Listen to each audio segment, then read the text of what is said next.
विजय Hazare trophy के highest wicket taker अंकुर पनवर। उस meeting में सिर्फ ये बातें हुई थी कि हम लोगों को अच्छा क्रिकेट खेलना है। हमने ये भी नहीं सोचा था कि हम फाइनल खेलेंगे या हम लोग सेमीफाइनल खेलेंगे। सबसे बेस्ट है समर गज्जर, ऐसे टाइम पे आके बैटिंग किया कि हाँ भाई, जिसको उसकी जब जब जरूरत हो उसने तब तब रन बनाए। पूरे टूर्नामेंट में उनको ऐसे ही था, खांसी फीवर। जानी भाई को तो कुछ भी दे दीजिए, सब कर देते हैं। कुछ कैसे सेटअप किया आपने अमन मोकाडे को? कट पे ज्यादा डिपेंड होता है। एक दो बार वो वहाँ पे इनसाइड आया भी उनका। थर्ड स्पेल में जब आप बॉलिंग करने के लिए आए तो आपने कुछ गेंदें 142 143 पर भी फेंकी। वहां पर इतनी पेस कैसे आ रही थी? मैं एकदम से स्टार्टिंग में मैच में फाइनल में इतना एफर्ट नहीं लगा पा रहा था। खाना नहीं खा पाया था मैं थोड़ा, तो क्योंकि मेरे को भूख ही नहीं लग रहा था। जयदेव नाथकट भाई से मेरी बात होती थी तो वो मेरे को हमेशा एक ही चीज सिखाते थे, स्किल वाइज बॉलर होना आज के टाइम में बहुत इंपॉर्टेंट है। क्रिकेट आपने स्टार्ट किया था तो फिर फास्ट बॉलर बनने का ख्याल कैसे आया था? मैंने जब क्रिकेट स्टार्ट किया था एज ए बैट्समैन मैंने और विकेट कीपर स्टार्ट किया था।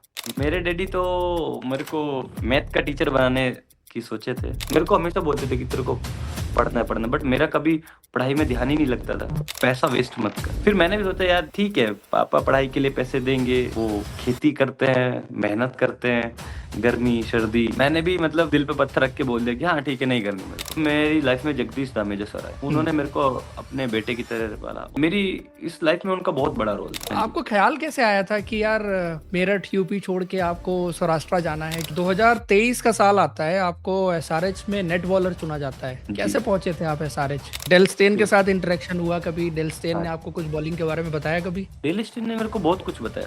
अभिषेक के वो एक अलग लेवल का प्लेयर था। वो अभी वो आज दिख रहा है पूरे इंडिया में। उसने अपनी स्किल्स पे बहुत काम किया।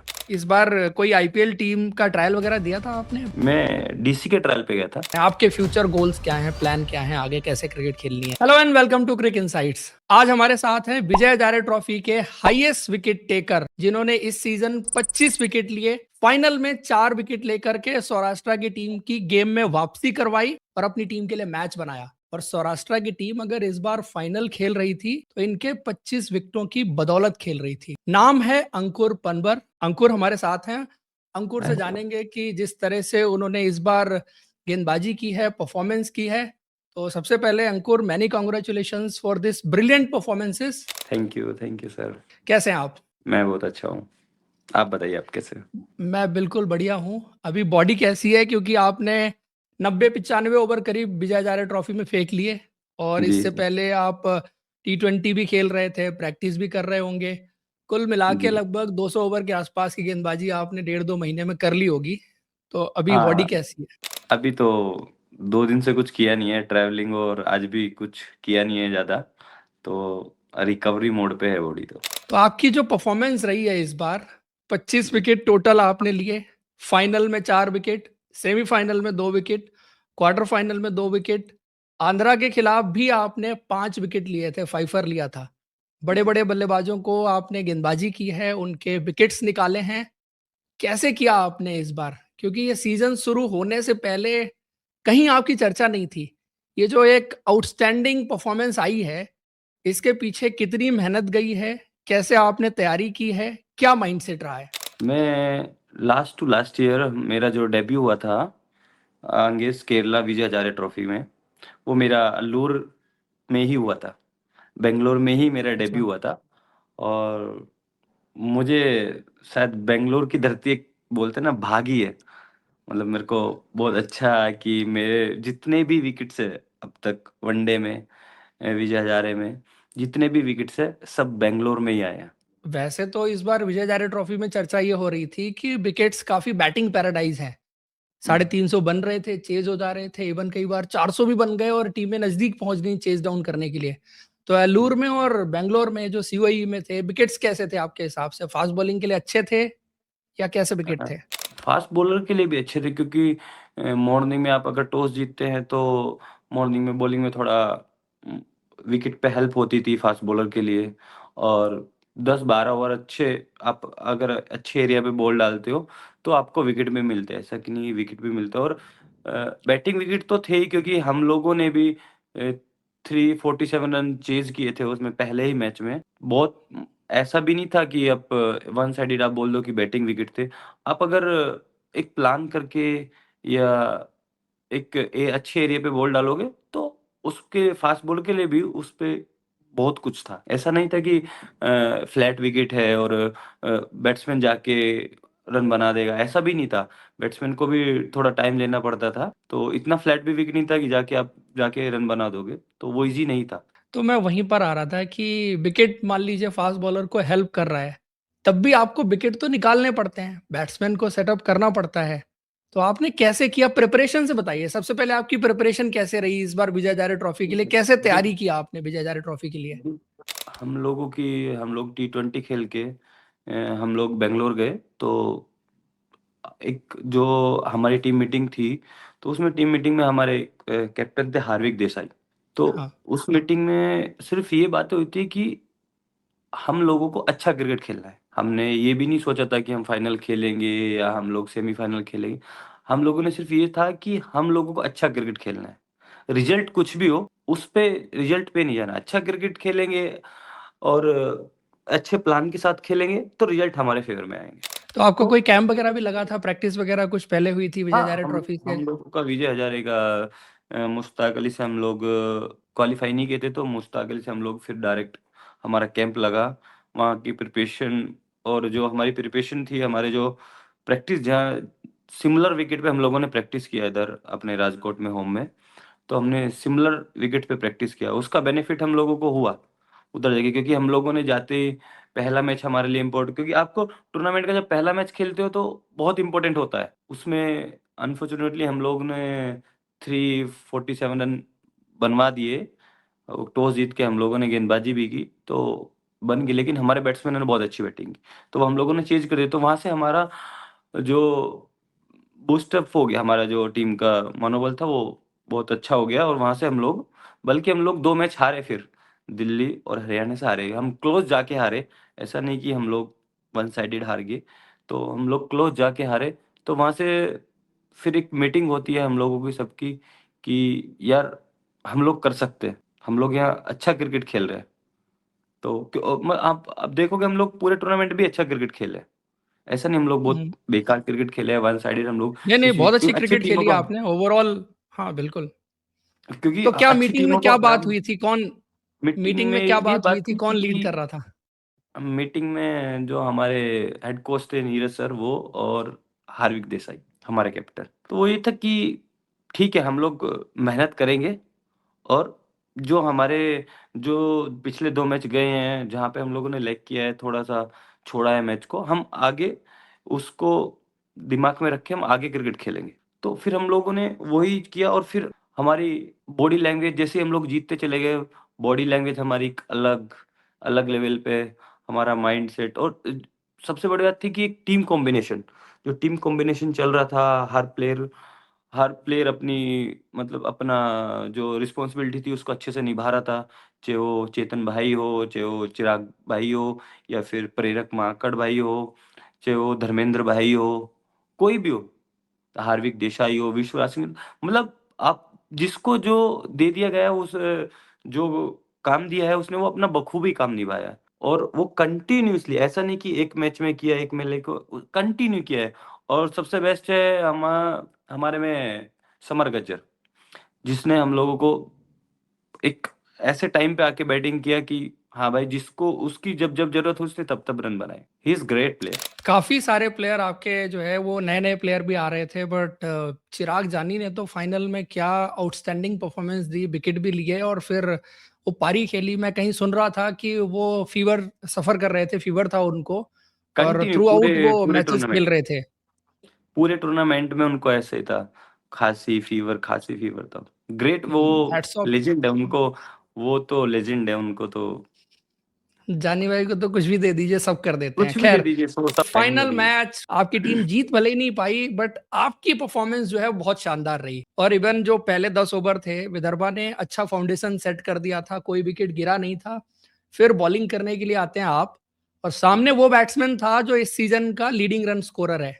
कैसे सेटअप किया आपने अमन मोकाडे को? मैं तो देख रहा था, मैंने देखा है, बट आप अपनी जुबानी बताइए। मैंने तो बस एक प्लान मेरा सेट था क्योंकि मेरी जानी भाई से या हार्विक भाई से मेरी एक बात हुई थी कि वो थोड़ा कट पे ज़्यादा डिपेंड होता है। तो वहाँ वो 1-2 बार वो वहाँ पे इनसाइड एज आया भी उनका, क्यों मेरा वो प्लान था विकेट के पास रखना है बॉल और दो 3 बार क्वार्टर अच्छा बॉल हिट 2 बार करना कट है। उन्होंने खेला था, 2 बार 2 बार उन्होंने कट खेला था, 2 बार बच गए थे, पर 2 third bar time played on हो गया। तो मेरा वही था कि मुझे उसको उसी जगह पे ही खिलाना है, कितना भी ट्राई करे क्योंकि विकेट इतना अच्छा था कि अगर मैं एक्स्ट्रा करने जाऊँगा तो रन आ सकते हैं, तो वो और फ्रीली खेल सकते हैं। तो मेरा एक ही प्लान था कि मेरे को रन नहीं देना है, मेरे को एक जगह एक अच्छे एरिया पे बॉल हिट करना है, क्योंकि विकेट में कुछ एक्स्ट्रा नहीं था। तो जेडी मेरे जयदेव भाई से कंटिन्यू मेरी बात हो रही थी, वो मेरे को ये चीज़ बोल रहे थे कि जो तू कर रहा है, जो तू सोच रहा है, ठीक है? वो मेरे से बताते हैं कि ये जो तू सोच रहा है वो अच्छा सोच रहा है। बट इसको कंटिन्यू रखना 1 ओवर, 2 ओवर, एक पेशेंस के साथ बॉल डालना। तो वैसे तो आपने पूरे सीजन अच्छी गेंदबाजी की और वो 4 विकेट और वो सब चीज़ें तो ऑब्वियसली डिस्कस होती रहेंगी। मैं जो बाहर से बैठ के देख रहा था कि आपने पर्टिकुलर चैनल पकड़ लिया था और उनको रूम दिया नहीं। अमन ऐसा बैट्समैन है जिसको थोड़ी-सी भी जगह अगर मिल जाए, तो कट शॉट तो उसका मतलब ब्रेड एंड बटर है। वो थोड़ी-सी यस। जगह में भी कट शॉट मार देता है और एक तो आपने बड़ा क्लोज़ रखा और वहाँ से गेंद थोड़ी-थोड़ी सी जो अंदर भी आ रही थी, तो हुँ। उसमें आपने बड़ा अच्छा सेटअप किया। बाकी गेंदबाजी भी आपने स्पेशली सेकंड स्पेल में आके जो विकेट लिए, फिर थर्ड स्पेल में आके मैं एक सवाल आपसे पूछना चाहूँगा क्योंकि मैं भी नोटिस कर रहा था जब आप नई गेंद से बॉलिंग कर रहे थे, तो हुँ। 130 132 पे पेस आ रही थी। सेकंड स्पेल में आप आए बॉलिंग करने के लिए वो 136 दिख रही थी। थर्ड स्पेल में जब आप बॉलिंग करने के लिए आए तो आपने कुछ गेंदें 142 143 पर भी फेंकी।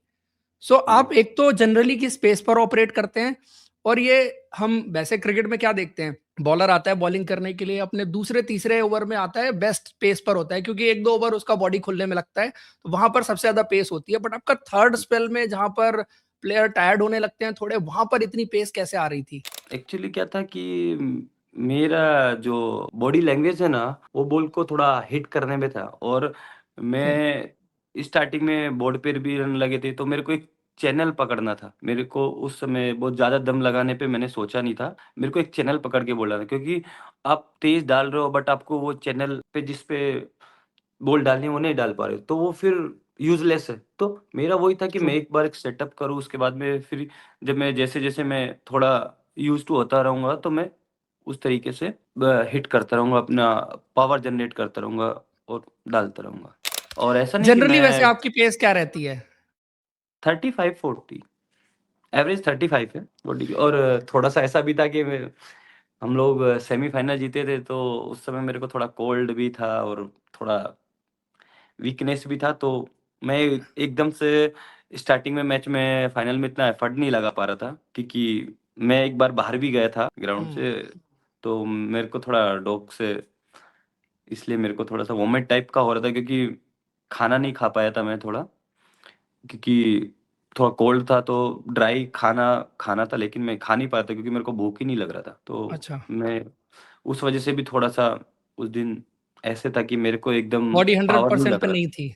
100% पे नहीं, फिर डॉक्टर ने मेरे को मेरे जो डॉग के जैदे उन्होंने मेरे को अच्छे से बुलाया, खिलाया, फिर उन्होंने बोला कि अब तू जा। अच्छा, आपकी जो मेन स्किल है, क्या है? आप नई बॉल से जैसे सीम एंड स्विंग कराते हैं या जो मिडल ओवर्स में आप cutter, slower ones, variations, yorker भी बड़ी ज़बरदस्त मैं आपके पुराने वीडियोज़ भी देख रहा था, तो बड़ी ज़बरदस्त यॉर्कर वगैरह भी मारते हैं।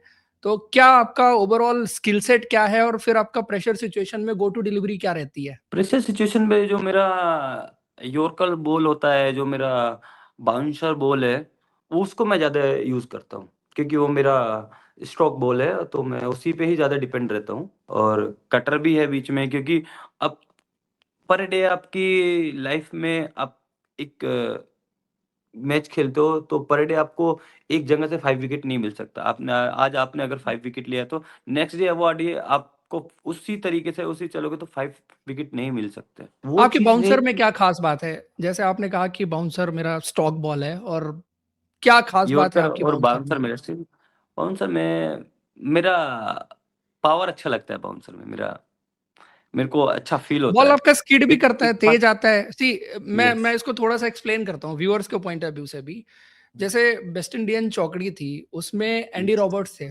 उनकी हाइट यस। थोड़ी-सी कम थी और सुनील गावस्कर सर को मैंने कई बार सुना ये कहते हुए कि जैसे मोहम्मद शमी भी हैं उस कैटेगरी में। तो जब ये शॉर्ट बॉल करते हैं और थोड़ा स्किड करके आता है और जिन बॉलर्स की हाइट थोड़ी-सी कम होती है, तो एक तो स्किड करके आता है, तेज आता है और डायरेक्शन अगर सही रहे, तो उसको खेलना संभालना ज्यादा मुश्किल होता है। क्या कुछ वैसा आपको एडवांटेज मिलता है उसका? यस, मेरे को हमेशा से एडवांटेज हुआ है और मैं डिसएडवांटेज इसलिए भी नहीं हुआ कि ये लोग बोलते हैं कि यार फास्ट बॉलर है तो हाइट कम है। तो मैं कभी वो सी चीज़ कभी मैं मेरे माइंड में भी नहीं लेके आया हूँ कि भाई फास्ट बॉलर जितनी हाइट नहीं है। क्योंकि बहुत लोग आज के टाइम में सब लोग देखते हैं कि फास्ट बॉलर की हाइट होनी चाहिए, क्या बोलते हैं, अच्छी हाइट होनी चाहिए और अच्छा फिट होना चाहिए। तो मेरी हमेशा थिंकिंग यही है कि आपके अंदर अगर पावर है, हम्म। अगर आपके अंदर पावर है, आपके अंदर एबिलिटी है, तो आप हर जगह सर्वाइव कर सकते हो। क्योंकि हम्म। क्या है ना कि आज का टाइम क्रिकेट में मुझे नहीं लगता कि कोई 145 या 50 डाल के किसी एक बैट्समैन को डरा सकता है। स्किल मुझे चाहिए। आपके पास स्किल होनी चाहिए। जब मैं रणजी ट्रॉफी में आया था तो जयदेव नादकड़ भाई से मेरी बात होती थी।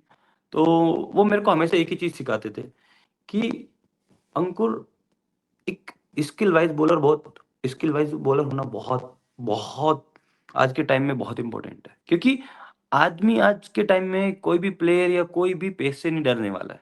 कोई नहीं डरता है पेस से। आप पेस से किसी को नहीं डरा सकते हो। एक टाइम पे होता है कि हाँ, लगता है कि देखने में, लेकिन जब आपके पास स्किल्स नहीं होगी सामने वाले बल्लेबाज को बीट करने की, उसको आउट कराने की, जब तक आपके अंदर वो सब चीज़ें नहीं होगी, तो मेरे हिसाब से वो वेस्ट है। क्योंकि मैं जब रणजी ट्रॉफी में आया था, जब मैंने डेब्यू किया था, तब मेरे को इतना बहुत नॉलेज नहीं था कि ठीक है, मेरे को भी यहाँ दम लगाना जोर वो चीज़ थी मेरे को कि हाँ, आके दम लगा के फेंक देना है। तो वो टाइम वेस्टिंग थोड़ा-सा ऐसा हो गया था कि हाँ भाई, मेरे जैसा रिज़ल्ट टीम मुझसे एक्सेप्ट कर रही थी, मैं नहीं कर पाया और मैं खुद से भी नहीं, मैंने जो एक्सेप्ट किया था वो मुझसे भी नहीं हुआ कि भाई हाँ, इतना अच्छा करना चाहिए। नहीं हो पाया था वो। अच्छा, जैसे आपने कहा कि हाइट कम थी आपकी, तो ये बात आपके दिमाग में कभी आई नहीं, बट जब इनिशियली क्रिकेट आपने स्टार्ट किया था तो फिर फास्ट बॉलर बनने का ख्याल कैसे आया था? फास्ट बॉलर बनने का ख़्याल मैंने जब क्रिकेट स्टार्ट किया था, एज़ ए बैट्समैन मैंने और विकेट कीपर स्टार्ट किया था। अच्छा। फिर हमारे एक कोच थे बलराम सक्सेना, तो अच्छा उन्होंने जी। मेरे को ऐसे बोल दिया कि जाके बॉल डाल दे। तो कब की बात है ये? हुँ, किस एज में? मैं अंडर 14 था। अंडर 14? हाँ जी, तो राजकोट में? नहीं, मैं राजकोट में नहीं था, उस टाइम पे मैं मेरठ में था। अच्छा, मेरठ। बेसिकली कहाँ से हो आप? मैं बेसिकली मेरठ से हूँ। अच्छा, मुझे हाँ एक जी। और कंफ्यूजन था आपके नाम में। जी, सी, जी, मैं कमेंटेटर्स को through out semifinal, quarter final और वहां पे सुन रहा था, वो जी, सब आपका नाम जो है वो अंकुर पनबर प्रोनाउंस कर रहे थे। इवन सेल्डन जैक्सन भी, जो कि सौराष्ट्र से आते हैं, तो शायद जी, आपको जी, बेटर ढंग से जानते होंगे। जब जी, आपने फाइफर लिया था, मैं जी, आपको अंकुर पवार बोलता था, जी, लेकिन फिर मैंने देखा कि कमेंटेटर्स बोल रहे हैं, तो शायद हुँ, उनको ज्यादा बेटर पता होगा। देन मैंने जी। उसको अंकुर पनबर प्रोनाउंस करना शुरू कर दिया, क्योंकि वो इंग्लिश में वैसे ही आता है, बट हिंदी यस, में तो मेरे यस। को पता है। हिंदी में पंवार होता है बट इंग्लिश में पनवर होता है, तो हम पहले से ही पनवर बोलते हुए आए हैं। अच्छा, पहले से पनवर ही बोलते हुए आया, क्योंकि हाँ जी। सी, आप नॉर्थ से हो, मेरठ से हो, तो उसका फिर जी। मुझे मुझे पता है। और सो आपकी क्रिकेट जर्नी की बात कर रहे थे, आपने कोच का जिक्र किया, तो जी। आपने इनिशियल कहाँ पे, मेरठ में ही खेली अपनी क्रिकेट या सौराष्ट्र में? मैंने क्रिकेट जो मेरा स्टार्टिंग था वो मैंने मेरठ से किया। फिर मैं राजकोट इधर आया, सुरेंद्रनगर एक डिस्ट्रिक्ट पड़ता है, अच्छा। सौराष्ट्र में, एक सुरेंद्रनगर डिस्ट्रिक्ट पड़ता है। फिर मैं क्रिकेट उधर से खेला क्योंकि एक मेरे जगदीश धामेजा सर हैं, जो मेरे अच्छा। सबसे जिन्होंने मेरे को आज यहाँ पे इस स्टेज पे लाके खड़ा किया। तो वो उन्होंने मतलब आज मैं जो भी हूँ ना, अगर मैं बोलूँ तो सब उनकी वज़ह से हूँ, हम्म। कि तो आप जिस किस टाइम पे एज में राजकोट आ गए थे? मैं 18 हाँ, 18 में राजकोट आ गया था। अंडर 18 और का था आपकी तब राजकोट। फैमिली अभी भी आपकी मेरठ में रहती है? हाँ जी, फैमिली अभी भी मेरठ में रहती है। बाकी आपका फैमिली बैकग्राउंड क्या है? पापा क्या करते हैं घर पे? पापा मेरे फार्मर हैं। मेरठ के हाँ, आसपास ऑब्वियसली कोई गांव होगा फिर आपका? हाँ, मेरठ के आस-पास गाँव है मेरा गडान। अच्छा, कितना दूर है हाँ जी, मेरठ से? मेरठ से 27 किलोमीटर दूर है। अच्छा। हाँ तो जी। फिर जब घर पे आपने इनिशियली क्रिकेट खेलना स्टार्ट किया था, तो फादर का, फैमिली का क्या सपोर्ट था, क्या कहना था उनका क्रिकेट खेलने को लेकर के?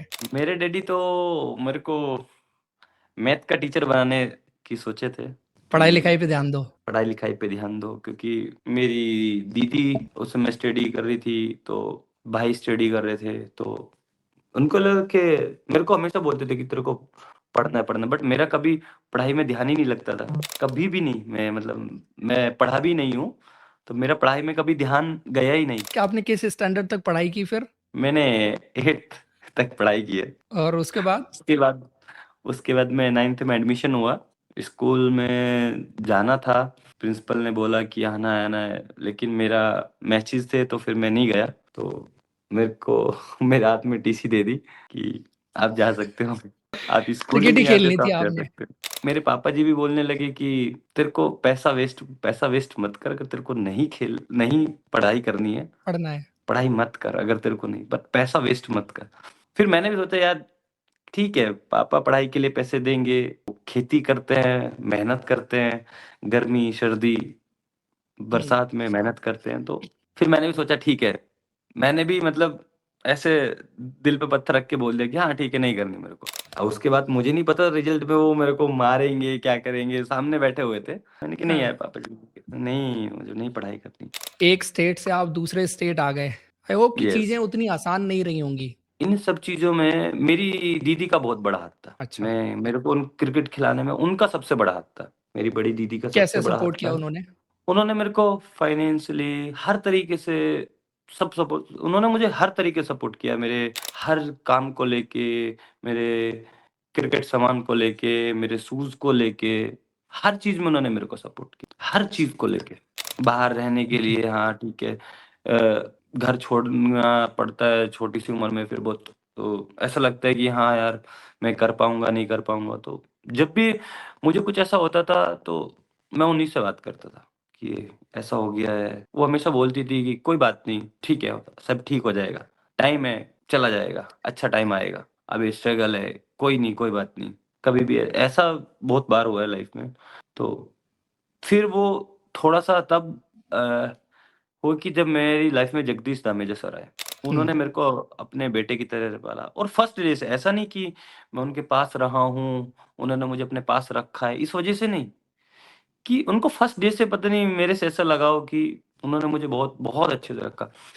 तब मैं नहीं खेल रहा था स्टेट, तब भी उन्होंने मेहनत करना, सुबह मेरे को बोलना कि सुबह प्रैक्टिस जाना है, उठाना है। मैं भी सो रहा, अगर मैं सोता रहता था तो मेरे को फ़ोन करके भी उठाया है कि प्रैक्टिस जाना है। तो उन सब चीज़ों में मेरी इस लाइफ़ में उनका बहुत बड़ा रोल था।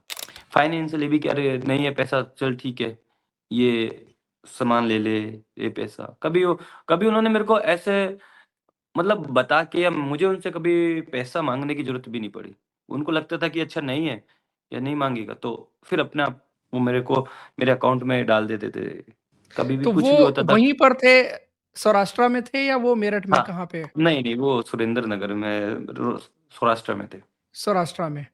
तो हाँ जी। आपको ख़्याल कैसे आया था कि यार मेरठ यूपी छोड़ के आपको सौराष्ट्र जाना है? किसी ने आपको सजेस्ट किया था? कैसे हुआ ये?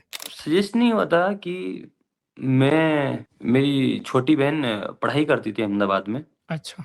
हाँ, मेरे से बड़ी है वो, सबसे उनसे छोटी है, तो वो पढ़ाई करती थी अहमदाबाद में। तो हुँ, मैं बहुत ऐसे डिस्टर्ब था कि मेरा यूपी से सिलेक्शन नहीं हुआ था। तो उन्होंने मेरे को बोला कि अच्छा तू इधर आ, मैंने एक हुँ, अकेडमी देखी है, तो तू इधर प्रैक्टिस कर, तू इधर ट्राई कर। तो पहले तो 2-3 बार मैं नहीं आया, फिर मेरे को लगा कि चलो ठीक है, चलना चाहिए। तो मैं वहाँ आया, तो एक एसजीवीपी करके एक ग्राउंड है अहमदाबाद में, एसजीवीपी करके, तो उसमें मैं हुँ। आया। तो वहाँ पे एक मालदेव सर मिले, वो पोरबंदर के थे। अच्छा। तो उन्होंने बोला, फिर उनसे बात हुई तो उन्होंने बोला कि इधर थोड़ा डिफ़िकल्ट है, तो इधर पढ़ाई करनी पड़ेगी, सब करना पड़ेगा, और फिर क्रिकेट मिलेगा। कि मेरा एक दोस्त है जगदीश धामेजा, तो आप वहाँ जा सकते हो, वहाँ से ट्राई कर सकते हो, कि उनको प्लेयर हुँ। की नीड है, और आप उधर रहोगे, पढ़ोगे, आप अपने डॉक्यूमेंट्स क्लियर करोगे, तो आपको खेलने को मिलेगा। तो वहाँ फिर पर उनकी अकेडमी थी जगदीश सर की, क्या था मतलब कैसे? अकेडमी थी उनकी, सर की खुद की अकेडमी थी, और मैं सर के घर पे रहा हूँ, सर के घर पर ही रहा अच्छा। हूँ मैं। उन्होंने मेरे कि को मतलब उनके उनका बहुत बड़ा हाथ आपको यहाँ तक हाँ, पहुँचाने में रहा है। सबसे बड़ा हाथ उनका रहा। ओके, तो तो फिर आपने उन्होंने पहला ए हाँ, हाँ, उनके प्लीज़ पास 2 कंटिन्यू, घर थे, कंटिन्यू। उनके पास 2 घर थे, तो एक घर पे मैं रहता था, हुँ, उन्हीं के पास भी रहता था। तो उन्होंने मेरे को हमेशा रखा कि हाँ, कभी भी कोई भी पूछता था कि कौन है, तो वो हमेशा मेरे उनको एक ही वर्ड बोलते थे कि मेरा बेटा है। तो बड़ी बात है। आज के टाइम में अगर कोई ऐसे बोल रहा है कि मेरा बेटा है, तो उनके लिए तो कुछ वर्ड ही नहीं बचते ना फिर। कभी भी मैं किसी से भी मिलता हूँ, कभी भी हम लोग बैठते हैं, कभी भी कुछ भी चीज़ होती है, उनके जान-पहचान वाले आते हैं तो मैं बैठा रहता हूँ, कुछ भी होता है, तो वो कभी भी बोलते थे कि मेरा बेटा है। तो फिर आपकी क्रिकेट वहां से शुरू हो गई। पहला एज ग्रुप क्रिकेट क्या खेले आप सौराष्ट्र के लिए? मैं अंडर 23 खेला। 19 में मैं कैंप में था, स्टैंड बाय था, नहीं खेल पाया। ओके। फिर मैं 23 खेला, फिर 25 खेला। अंडर 23 किस ईयर में खेले आप? मैं दो 2019 में खेला, 19-20 में। 2019 में, कोविड से पहले अंडर हाँ, 25 फिर खेले होंगे वहां पे। हाँ जी, हाँ जी, फिर 1 साल नहीं क्रिकेट हुआ क्योंकि कोविड की वजह से। फिर मैं अंडर 25 खेला। अच्छा। फिर उसके बाद 2023 का साल आता है, आपको एसआरएच में नेट बॉलर चुना जाता है। जी, कैसे पहुंचे थे आप एसआरएच? कैसे हुआ था आपका सिलेक्शन? सर जो वो टाइम मेरा, क्योंकि मैं बॉम्बे के खिलाफ खेला था, वहाँ मैंने 6 विकेट लिए थे against Bombay age group in cricket में? हाँ जी, 25 में, अंडर 25 में। अच्छा, अंडर 25 में। तब मैं 23 था और मैं अंडर 25 खेल रहा था, क्योंकि ओके, उस साल 23 नहीं हुआ था, अंडर 25 हुआ था। ठीक तो है। मैं अंडर अंडर 25 खेला और वहाँ से मेरे 2-3 मैंने परफ़ॉर्म किया, मेरे 2-3 मैच अच्छे गए। तो एक हम्म। समर्थ भाई थे, समर्थ समर्थ व्यास, व्यास। यस। सौराष्ट्र क्रिकेट में काफी टाइम उनका नाम चला, कप्तानी भी की, बहुत खेले। तो वो उस समय एसआरएच में थे। हाँ, 2023 वो एसआरएच में थे। तो उन्होंने वहाँ के मैनेजमेंट को मेरे बारे में बताया, फिर वो मेरे को बुलाए। एज अ उस नेट समय बॉलर। कोच, हाँ जी, उस समय कोच डेल स्टेन और लेजेंड ब्रायन लारा, हम्म, बड़े बड़े नाम थे। आई थिंक बड़े, ये वाली टीम तो नहीं बनी थी तब, बट हेनरिच जी, क्लासन थे, एडन मार्करम थे, अभिषेक शर्मा भी रहे होंगे। यस, और यस, कौन यस, कौन से यस। प्लेयर थे जिनसे आपका ज्यादा अब इंटरेक्शन होता था? अब्दुल समद था, हाँ, अब्दुल समद, कार्तिक त्यागी भी थे उस साल। कार्तिक त्यागी भी थे। तो वहां पर कैसा रहा आपका एक्सपीरियंस एसआरएच की टीम के साथ? क्या सीखा आपने वहां से एक वहाँ आईपीएल से टीम के साथ जाके?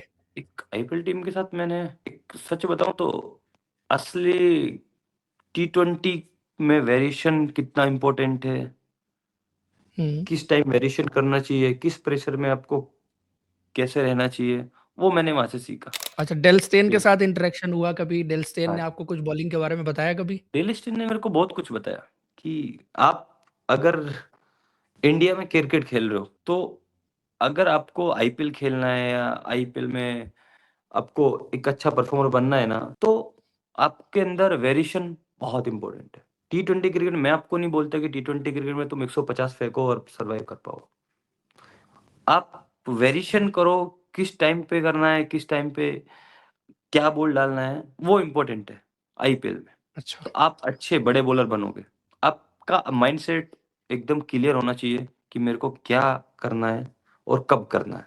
ठीक है। आप एक तो स्पीड से वहाँ बॉल डाल के आप एक स्पीड से बॉल डाल के या एक वेरिएशन डाल के आप आईपीएल में सर्वाइव नहीं कर पाओगे।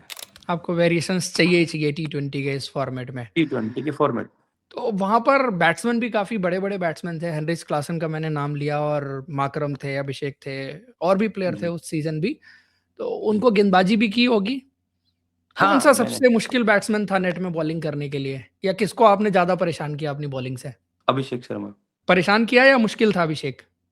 मुश्किल था। अभिषेक मुश्किल था, क्यों परेशान मुश्किल था अभिषेक? अभिषेक का एक वो एक अलग लेवल का प्लेयर था। वो आज दिख रहा है पूरे इंडिया में। हाँ, उसने अपनी स्किल्स पे बहुत काम किया। उस समय जबकि इतना वो नहीं 100%। था, आज उसने अपनी स्किल पे काम किया और उसका रिज़ल्ट उसके सामने है और वो सबके सामने है। बिल्कुल।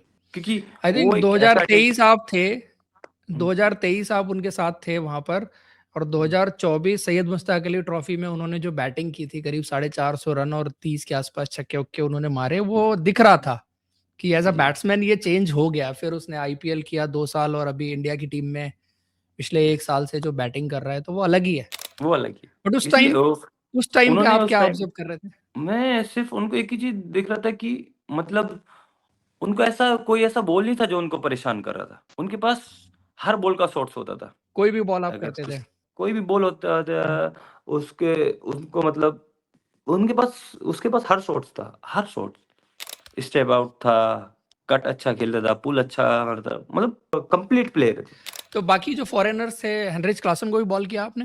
हेनरी क्लासन को बॉल किया है, वो भी अच्छे बैट्समैन थे। वो स्पीड के तो आपको पता ही है कि फास्ट बॉलर के खिलाफ तो अच्छे ही होते हैं।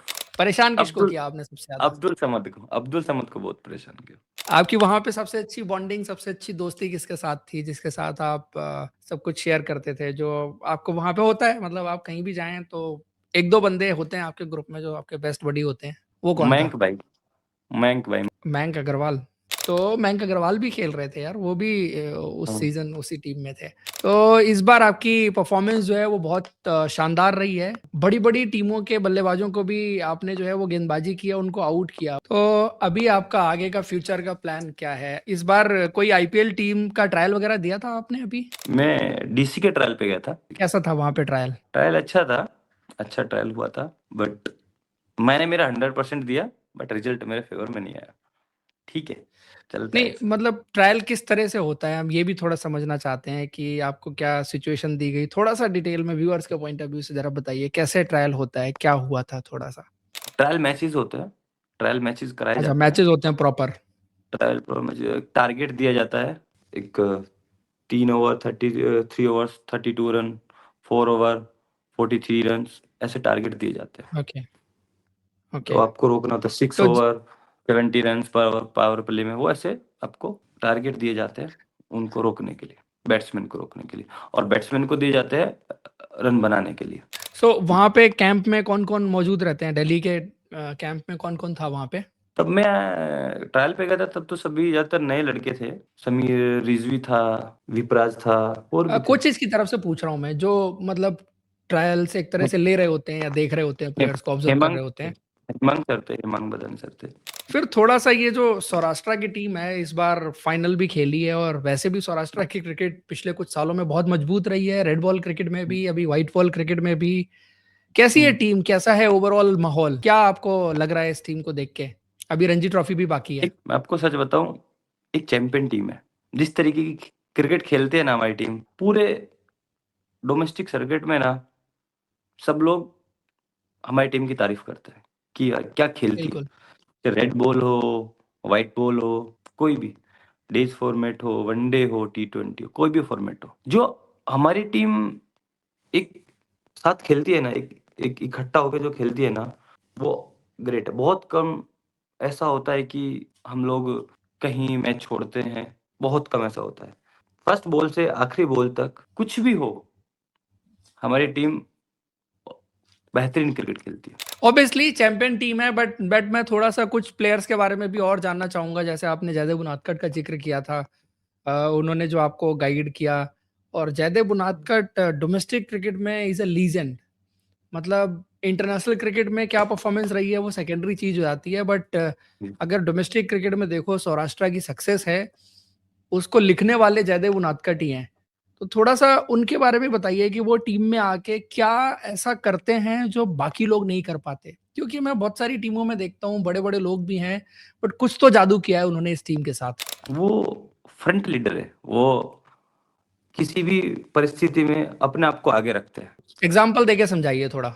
एग्जाम्पल लेके मैं आपको बताऊं कि हम लोग एक मैच खेल रहे थे, मैं आज भी याद है, रणजी ट्रॉफी का मैच था हमारा महाराष्ट्र के हम्म। खिलाफ। वो टर्निंग ट्रैक था, हमारे कुछ 80 टू 83 पे 7 या 8 विकेट लगे हुए थे। वो बैटिंग करने आते हैं, और धर्मेंद्र सिंह जडेजा, 100 रन की पार्टनरशिप होती है, हम लोग वहां से मैच जीत जाते हैं।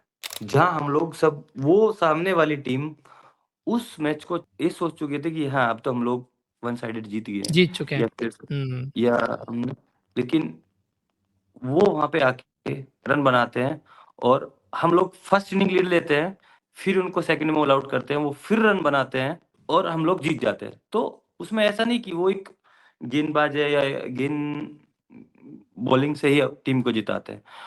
उनका एक वो जो अपने माइंड से गेम चलाते हैं ना, 4 डे का हम्म। मैच, आप जिस तरीके से वो चलाते हैं, जिस तरीके से 4 डे में कैप्टनसी करते हैं, कि बहुत लंबा मैच होता है, और सेशन बाय सेशन अच्छा करना होता है। वो हम्म। जो प्लान करते हैं ना, वो औसम है। वो हम्म। बहुत बहुत उनको उस चीज की बहुत नॉलेज है। मतलब टैक्टिकली जो चीजें वो लेके आते हैं, जो प्लानिंग करते हैं, प्लस हर जगह खुद से कंट्रीब्यूट करते हैं। बॉलिंग उनका प्राइमरी रोल है, बट बैटिंग में भी आके जरूरत पड़ती है या फील्डिंग में एफर्ट्स होते हैं और तो वो बहुत टाइम, कंट्रीब्यूट करते हैं। बहुत ओके, बार ऐसा हुआ है कि उन्होंने फील्डिंग से, बैटिंग से हम लोग मैचेस मैच जिताए जिताए, हैं टीम के लिए। सौराष्ट्र को मैच जिताया है। अब आप मुझे अपने बारे में ये बताइए कि यहाँ से आप क्या देखते हैं कि आपको आगे आईपीएल एम कर रहे हैं, इंडिया के लिए एम कर रहे हैं, कैसे आप अपनी क्रिकेट को आगे जाते हुए देख रहे हैं? आपके फ्यूचर गोल्स क्या हैं, प्लान क्या है, आगे कैसे क्रिकेट खेलनी है? क्योंकि ये जो आपने इस सीजन कर दिया, ये कोई एक्सपेक्ट नहीं कर रहा था।